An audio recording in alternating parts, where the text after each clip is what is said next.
This is Democracy Now!, democracynow.org, the War and Peace Report. I'm Amy Goodman. As we continue to look at this shocking new investigation that reveals the United Arab Emirates hired U.S. Special Forces, mercenaries, to carry out assassinations of political and clerical leaders in Yemen. The former elite U.S. Special Operations fighters were paid to take part in missions to kill those deemed to be terrorists by the UAE. The United Arab Emirates worked with the U.S. company Spear Operations Group, founded by an Israeli-American man named Abraham Golan, who told BuzzFeed there was a targeted assassination program in Yemen. I was running it. The group's first target in Yemen was a local leader of al-Islah, a political party whose members include the Nobel Peace Prize laureate Tawakkol Karman.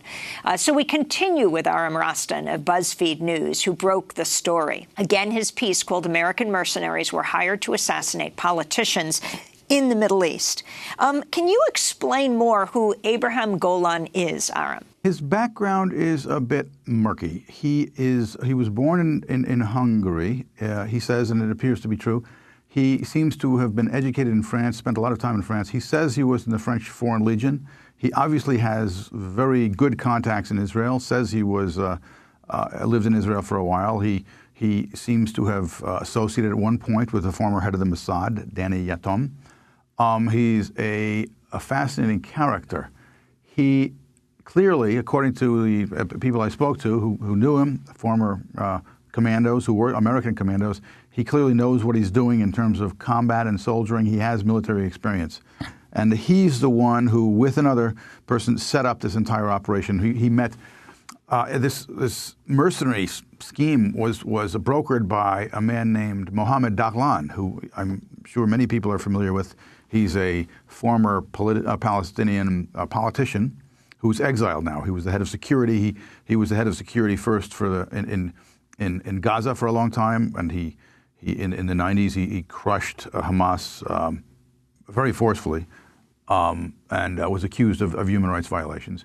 In 2007, he was finally exiled. He was finally kicked out of Fatah, and he was kicked out of Palestine, and he settled in the UAE and is an advisor to the Crown Prince, who is functionally the ruler of the UAE. He, this Palestinian, Abraham Golan, and Golan together, as you'll see in the story, they brokered this agreement.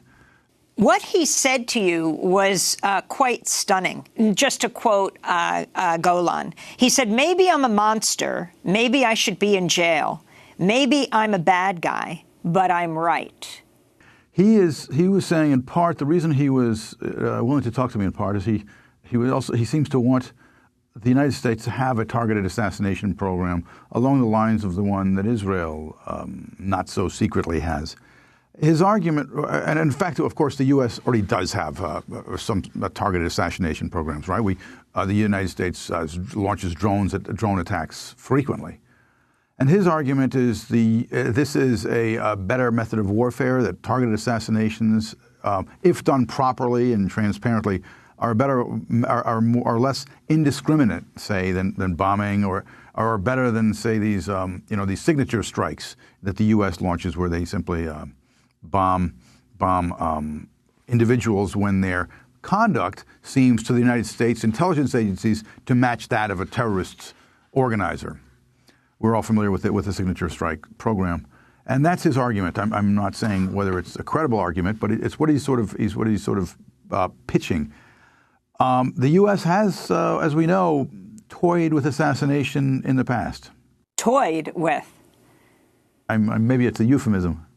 And again, we have to talk about the fact that you're talking about an investigation you did, the assassination of leaders in Yemen, that was under the Obama administration.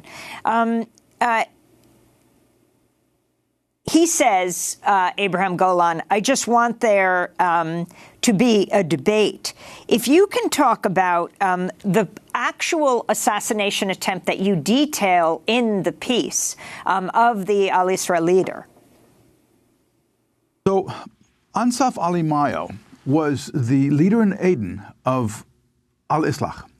He was not a hidden character. He was not viewed by the world as a terrorist. He was quoted in the Washington Post in a story about the effects of U.S. drones. And he objected to U.S. drone attacks in Yemen, saying that they turned the tribes against the United States. He was not, certainly publicly, not supporting al-Qaeda. He was quoted in the Financial Times. He was not, in other words, he was in many ways a public figure.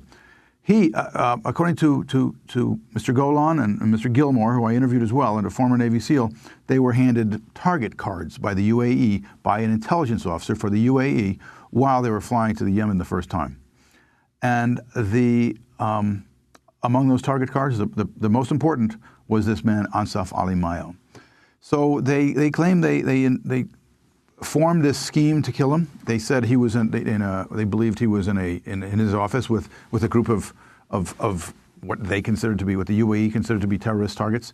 And they, as you can see, there's a drone video we show, which explicitly shows what's happening.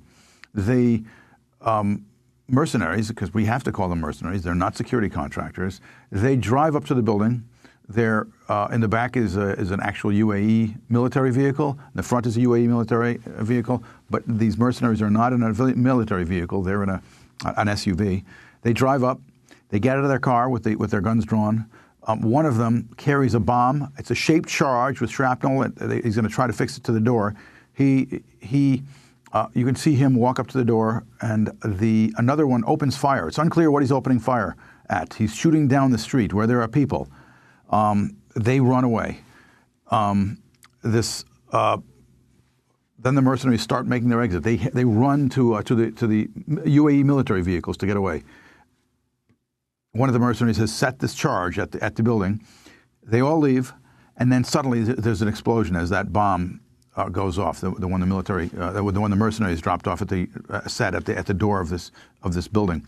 Then, after the mercenaries are gone, the car, the SUV they arrived in, that blows up.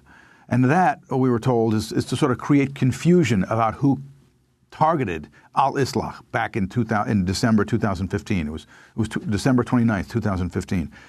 It was supposed to spread confusion, and it did. Until now, nobody realized that it was American mercenaries, who bombed that building in an assassination attempt. And what happened? In the end, Ansaf Ali Mayo was not seen for some time. His social media presence subsided. Golan and Gilmore believed they thought they had successfully killed him.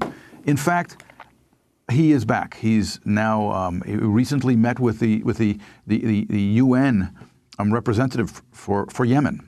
We saw it. We showed a picture that was in a newspaper of him. He's alive. What they did do is they did a lot of damage to the front of the building, but according to one person I spoke to who said he was in the building, a member of al-Islah, they didn't kill people in the building. So it was a failed mission, in essence. And finally, you're talking about this all happening in the context of the U.S.-backed, Saudi, UAE-led coalition that is bombing Yemen into the worst humanitarian crisis in the world. More than 1 million people have cholera. The infrastructure of the country has been destroyed. Children are being killed every week. The UN is warning this is a complete catastrophe, Aram, as we wrap up. Yes, the U.S., and we believe in many ways the U.S.